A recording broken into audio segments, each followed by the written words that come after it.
ओम श्री सरस्वत्यै नमः। नमस्कारः। चतुष्षष्ट्यधिक-द्विशततमी कक्षा। अच्छा जी, तो कल हमने जो सूत्र किया है वो था स्वम रूपम शब्दस्य अशब्द संज्ञा। इसको क्यों किया था? क्योंकि हम इस प्रश्न का उत्तर ढूंढ रहे थे कि आद गुणः 6187 इस सूत्र में आद का अर्थ अवर्ण से का अर्थ हमने अ और आ ये क्यों लिया है? केवल अ क्यों नहीं लिया? ह्रस्व क्यों नहीं लिया? साथ में दीर्घ आकार क्यों लिया है? इसको ढूंढने के लिए हमने ये सूत्र देखा और इस सूत्र ने कहा कि यह व्याकरणे, इस व्याकरण शास्त्र में यस्य शब्दस्य कार्यम उच्यते, जिस शब्द का कार्य कहा जाता है तस्य स्वमेव रूपम ग्राह्यम भवति, उसका अपना ही रूप ग्राह्य होता है। ठीक है ना? तस्य बाह्य अर्थ, उसका जो बाह्य अर्थ है उसका ग्रहण नहीं होता, पर्यायवाचियों का भी ग्रहण नहीं होता प्रत्यय को छोड़कर। तो इतने से हमें समझ में आया कि ये सूत्र तो कह रहे हैं कि अगर अवर्ण कहा है तो उसका अर्थ अवर्ण ही होना चाहिए, उसके सवर्णों का ग्रहण नहीं होना चाहिए। ठीक है, क्योंकि इस शास्त्र में केवल कहा है कि केवल स्वम एव रूपम ग्राह्यम। तो उसके लिए पाणिनि जी ने उसके अगला ही एक अपवाद सूत्र बनाया है कि ऐसी बात जो कही गई है उसका अपवाद कहाँ कहाँ है वो बताने के लिए ये सूत्र है। तो ये हमारे इस प्रश्न का उत्तर करेगा कि आद गुणः में अ का अर्थ अ और आ क्यों लिया गया है। ठीक है, अच्छा जी, अब हम इसको अष्टाध्यायी जी में देख लेते हैं। ये अष्टाध्यायी जी का पहला अध्याय है और पहला पाद है और उसी में ही ये कल हमने किया है स्वम रूपम शब्दस्य अशब्द संज्ञा। आज इसका अपवाद करेंगे अणुदित सवर्णस्य च अप्रत्ययः 1169। ये देखिए, अणुदित प्रथमा विभक्ति एक वचनम, सवर्णस्य षष्ठी विभक्ति एक वचनम, च अव्यय और अप्रत्ययः प्रथमा विभक्ति एक वचनम। समास का विग्रह किया जाता है उत इत यस्य। उत इत है जिसका, उसको कहते हैं उदित। तो उत इत संज्ञा वाला है जिसका। ठीक है, जिस उत की इत संज्ञा हुई है। ठीक है, तो अण च उदित च, अब इस उदित के आगे अण लगा दिया, अण च उदित च, तो बन गया अण उदित। तो बहुव्रीहि गर्भ समाहार द्वंद्व। याद रहे कि ये इतरेतर द्वंद्व नहीं है। अगर इतरेतर द्वंद्व होता तो अणुदितौ ऐसा हो जाता, प्रथमा विभक्ति द्विवचन हो जाता, लेकिन यहाँ अण उदित किया, उससे ये इसका सारे का जो वचनम है एक वचन रहा और इसका लिंग नपुंसक लिंग रहा। ठीक है, फिर न प्रत्ययः अप्रत्ययः नन तत्पुरुषः। ठीक है, तो दोनों समास के हमारे विग्रह हो गए। अब इसको हम कुछ समझ लेते हैं कि इनमें जो शब्द प्रयोग हुए हैं कौन से। एक तो अण है, तो अण का क्या अर्थ है? अण इति किम, तो ये हमारे माहेश्वराणी सूत्राणी हैं। अ इ उण ऋलिक एओंग अयौच ह य व र ट लण। तो अण जो है एक प्रत्याहार है, जो अ से लेके न यहाँ तक अण, उसमें ये सारे वर्ण आ जाते हैं, इसको अण कहते हैं।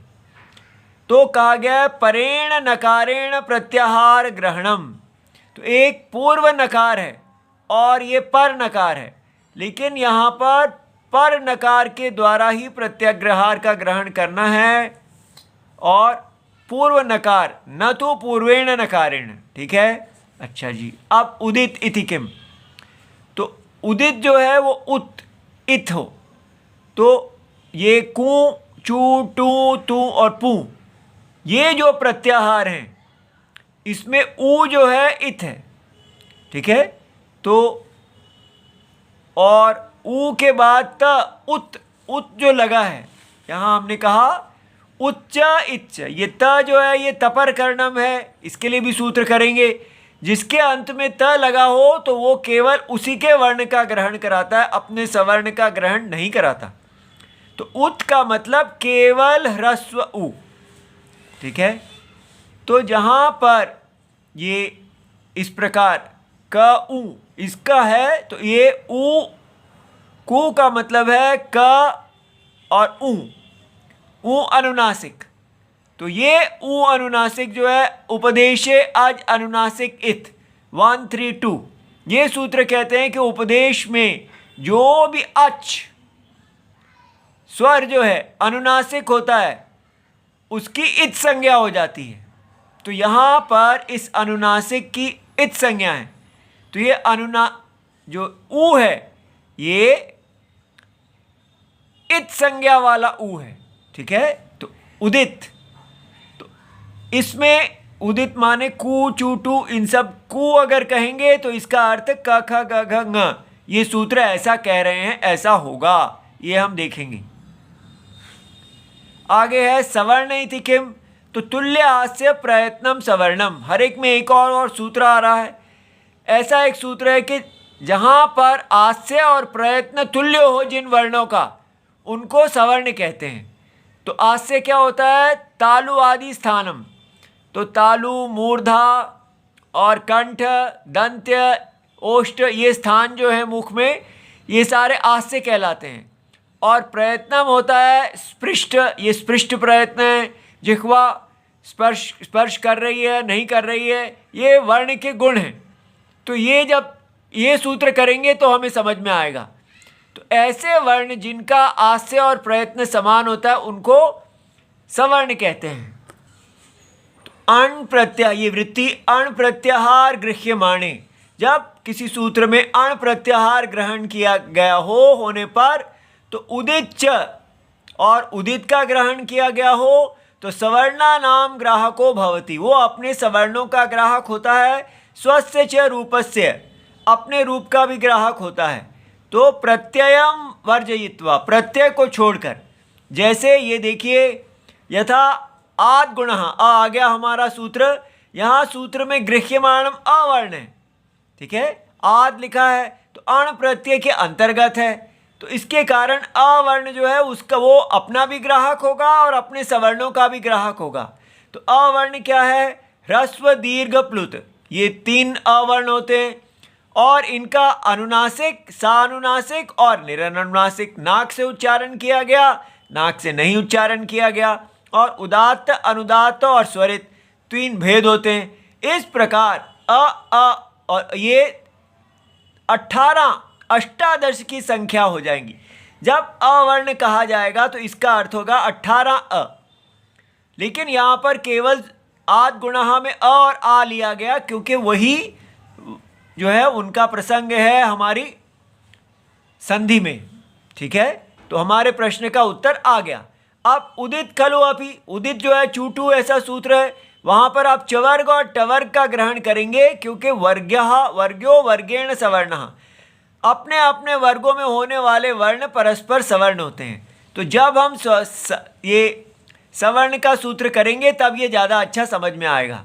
फिर है अप्रत्यय इति किम, तो प्रत्यय जो है वो यौगिक शब्द है, उसमें प्रति प्लस इण कर्मणि है अच, तो इसका मतलब जिसका विधान किया जाता है। तो इको यणचि में यण जो है उसका विधान किया गया है, इसलिए य व र ल, इसका अनुनासिक नहीं आएगा, केवल यही आएगा, ठीक है। तो अब हमें ये समझ में आ गया, इस प्रकार मन में इच्छा करके हम पढ़ा करेंगे। इति सर्वम शिवम, प्रणाम।